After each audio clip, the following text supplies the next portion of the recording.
இவர் ஒருத்தர் தான் ரொம்ப பரபரப்பாவே அலைதாரு.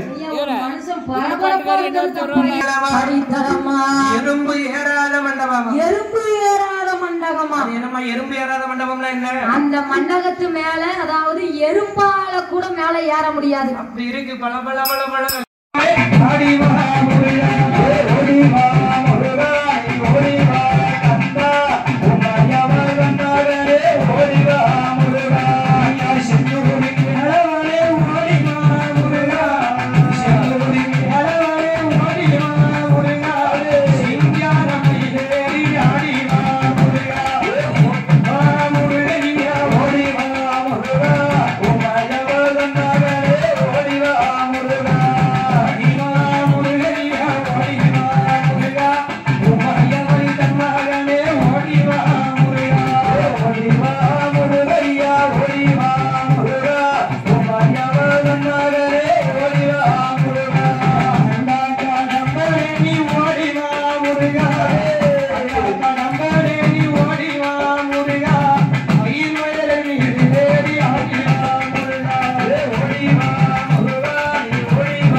வட்டமா கும்மி அடிச்சு